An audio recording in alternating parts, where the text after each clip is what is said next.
is Manav Kohli. I'm one of the co-founders and CTO of Tydo. I'm going to talk a little bit about our platform, how we use ClickHouse to power one of our main use cases actually around customer segmentation. So it's going to be a little different in the sense that this is actually a little more app focused, in that we actually are using ClickHouse to power one of our products that our customers use. It's an internal use case. So it's interesting. It's allowed us to have like really fast analytics for our customers, which is really exciting. It's something that we couldn't really get in some of our earlier database options. Cool. So, Tydo, what do? We are a customer intelligence platform for brands to help drive growth. And so, where we started was that in 2020, we launched as an app with the Shopify App Store. The goal was really to help brands understand their profitability. At the time, a lot of the analytics solutions were really focused on top line revenue, and it wasn't really good for helping brands understand the true unit economics. And so for us, we really wanted to be that go-to solution to help brands really understand how they're performing and drive their strategy. We scaled that up to 2,000 brands and saw really good growth there, got really great scale with that. As we grew, we started talking to larger brands who were doing 8 or 9 figures, and we found that they were actually a little underserved by this one-size-fits-all solution. What they were more interested in was customized solutions and something a little more sophisticated. So they wanted a custom data warehouse, custom modeling, all these other things like BI on top of it. And instead of having them work with 7 different vendors, we actually offered to consolidate them and build a verticalized data solution. And so with data ingestion, BI, all that kind of stuff on top of it. This year, what we really found, particularly with the proliferation around these AI apps and those types of things, that brands are really just looking for actions and recommendations that they can take on top of their data. And so what we've been focusing on today is how we can help brands and provide strategy to actually help them make money. And the way that we do that is through customer segmentation. The tool here is that if you understand your customers better, you can drive more personalized outcomes, either in your ads that you're running, so with your customer acquisition, or with your engagement, so like email or SMS messages you're sending to people. So how to get there is the customer segmentation drives personalization drives revenue. That's kind of our problem. So as a whole, I kind of think about data products in terms of like Maslow's analytical hierarchy of needs. At the base, you just have clean data. As everyone here knows, data is kind of garbage in, garbage out. And so the first thing you have to do is just make sure that it's a good foundation of data. And so we spin up the infrastructure and build the data models for brands and make sure that all of those are clean and they can get fed in to all of our downstream products. One layer above that is just how I do it. What's my performance today? What was it yesterday? What's the difference? That's kind of like one layer up of that pyramid of needs in terms of reporting. If you go one step above that, you'll get to a point where like, how am I actually taking action? What are the recommendations I can take to make money on top of my data? And that's kind of what we want to do in terms of how we provide value to our brands. So, what does this mean in terms of customer segmentation? Customer segmentation, again, is how we kind of help drive personalization to drive revenue. And it's a really interesting problem because people are really high-dimensional objects, right? There's like a ton of different attributes of what makes a person. Their action, the events they take, all of these things. And so humans naturally are not good at searching over high-dimensional spaces, whereas machines are. And so there's kind of 2 approaches to the customer segmentation problem. One, you build a UX that makes it really easy to search over high-dimensional spaces, make it really fast. Great, use ClickHouse for that. Or you build AI agents on top of it that can do it for you. We have both use cases. We need to build for it, and we actually architected ClickHouse into our kind of system so that it could be powerful for those 2 use cases. At a high level, there's kind of 3 different challenges customers face with the segmentation. The first is the data problem, the second is search, and then recommendation. From a data perspective, brands need to aggregate data from like a lot of different sources. So to kind of give an example here, if you are a retention manager and you're trying to get to that holy grail of personalization, there's 3 different points that you can try and optimize for, right? So it's when to engage with the customer. So like how often have they come to your website? When did they open your last email? When did they open an SMS message? Those are 3 different data sources right there. and it's event level, so it's a lot of data that you need to aggregate on top of. So there's when should I reach out to them? What channel is right? Are they more active on email, SMS? And what's the actual product information I can give them? So all of these things are pulling data from different sources. We need to put it into one place and actually make that so it can be really fast to filter on.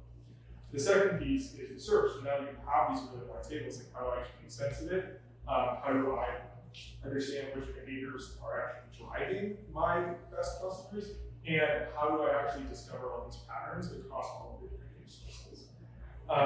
You also need to understand where the customer is in their life cycle as well, to make sure when to engage with them. The last piece is actually getting recommendations that you can actually action on today. Those are the problems. The way that we approach this is building a really simple UI to be able to help brands really act on this data and understand these patterns quickly. We built AI layer on top of it that can actually generate recommendations. Zach over here built that, so you can ask him about it if you have any questions there. And we built this automated activation so they can update their retention. So diving a little into technical requirements, from this standpoint, it's an interesting use case because as a part of our pipeline, we have to build custom model definitions for all of our brands. One brand may have a different definition for something like net sales than another brand.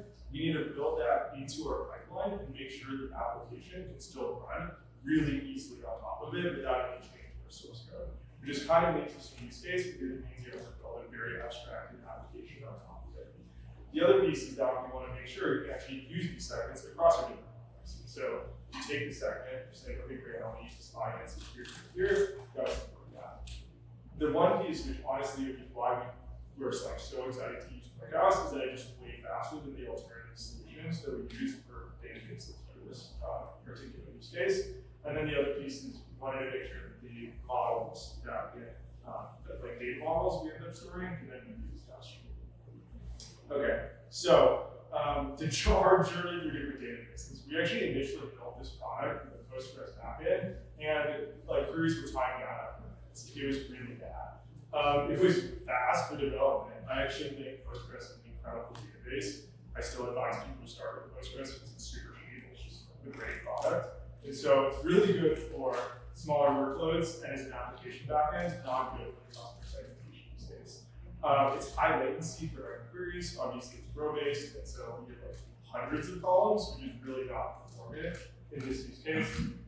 Really heavy read I/O. Overall, though, actually one thing that killed us was that in our ETL pipeline, these are obviously a lot of updates, deletes. Like Postgres doesn't really delete data at time, and so it vacuums that data at a later point.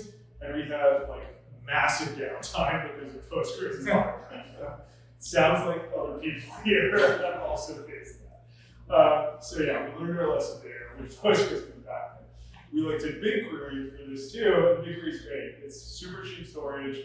It's incredibly easy to use from a data analyst perspective, but it is super expensive, right? Because you scale with parallelism, but slots you have to pay for, or you pay for the data bytes rent. It's performant, but it's not real time. Like you get seconds. Like BigQuery is pretty good at querying a lot of data and in a reasonably fast amount of time, but you're not going to get sub-second latency. And then the other piece is that it just really wasn't ideal for application backends because you have to deal with the network latency, which is pretty high for BigQuery, for what I've seen. Like there's some network latency when you use ClickHouse Cloud, not as high as you see BigQuery. So that brings us to ClickHouse. It's been super helpful for having these high-dimensional tables that we built. Again, we have like hundreds of columns with all of our customer attributes, and so it's been still pretty performing there. We have a pretty denormalized schema because we try and push as much of the transformation into our pipeline versus complex queries at runtime. And so we have a lot of data that is queried very, very often. And so that cost efficiency helped us out a lot, particularly on the analysis cost. We had a big group charges you a ton of money for really heavy analysis, but also on the parallelism, because we can actually get that parallelism as a part of ClickHouse versus having to pay for a bunch of slots that are reserved for BigQuery. The last piece is the data compression. We were on low cardinality columns because customers may have small variance in particular set of attributes, and so the compression is better with ClickHouse as well. finally, the replacing Mercury, I'll check out this new engine as well. But the replacing Mercury is good for us because it's good for dimensional tables. And so it's a single table that just gets, like, we refresh the entire table every day, basically. And it's all the customer ID, basically the primary key. So it's actually a really efficient engine for that particular use case. Sparse indexing was really helpful in our use case as well. We do a lot of range queries, so like what do customers do between X and Y date, so it's performing there. It also is performing because the granules then is much faster than the search. Columnar storage, obviously, it's because we have so many columns, it's more efficient to store it that way. Really high read throughput, and the scalability piece is really important, both like distributed compute and storage, but you can actually use the distributed compute with ClickHouse when you're dealing with BigQuery because of that slot pricing. We still actually are on-demand BigQuery pricing just because we could not get a good like reserve slot limit that made sense for us. Now just kind of shifting gears to how this fits into our entire stack and how we actually integrate ClickHouse. So we have all our data sources and our base DLT does basic transformation, throws that into a data lake. That then gets transformed and throws into BigQuery. We run transformations and then get that into ClickHouse. And so, yeah. What's a data lake? Sorry? What's a data lake? GCS. It's just like really cheap storage, like a lot of Blob storage. Yeah. Whatever you want. And so, yes, that's GCS. Isn't it slow to analyze? Not too bad. So we do batch processing. And so none of the analysis that we need to do needs to be our real-time data. So a lot of our customers are getting updates like once a day, maybe a couple times a day. And so we don't have to use like things like Kohli. We do updates. Right. If you're interested, the way that we go from BigQuery into ClickHouse is we actually run a query, export that data into GCS, and then ClickHouse manage the insert from GCS into ClickHouse, and that was really efficient for us too. Thank you, ClickHouse, for paying for the computer for that. So it sits in that. It's like not. It's a little easier for us to manage as well. Cool. So this is actually the meat of what I think is really interesting here. So for the customer segmentation case, we need to make sure that both our data models and segments can be used in a lot of different places, right? And the reason for that is because we may want to build like custom segments. We want to like generate models using these customer segments. We want to join customer segments. All of these operations, we're going to like push that into different data sources. And so we have all these operations that act on these customer segments. But the issue is, it's like it would be very inefficient to just store a bunch of customer IDs with the primary key of the segment, right? Like, that just doesn't make any sense because that would just be like, these massive tables. And so we actually evaluate the entire audience at runtime every time. And we can do it really quickly because we're using a tool like ClickHouse versus another database. And so we built this semantic layer that effectively is a DSL over ClickHouse. So you can take any query and then convert it into a ClickHouse query or any like API call or whatever, and then take some JSON input, convert it into a ClickHouse query, execute it, and then get a deterministic result. This is really important for two different reasons. One, it does that ability so that we can expose it across different services. But then secondly, it also allows us to use ClickHouse data models behind some of our AI agents. Because we now know that any of the data that, or like any of the queries that get executed, one, like can't get like hallucinated because we actually do the validation with semantic layer. But then the other piece is that it doesn't generate any impossible results because that semantic layer actually handles making sure that the data is correct. And so this has been really helpful for us as an analytics company because I don't really trust any LLMs or any type of language model to be able to generate anything interesting. We're doing like thinking really around math. And so this has been really helpful for us to actually leverage the types of things you can do with LLMs without having to worry about hallucination or like not being able to do that. Cool. And so at the end of the day, we've been able to get sub-second filtering and aggregation for our core product, which is pretty incredible. It really makes you feel like you can discover and interact with the customer data, which is really important because if you think about the kind of workflow of customer segmentation, it's like, okay, great, I find one interesting piece of information, I take that, let me like query some more data, and so it's like a really good sort of like feedback loop.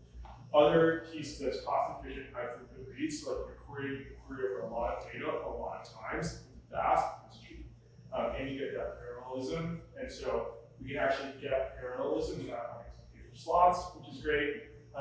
The UI access for analysts is also great, actually,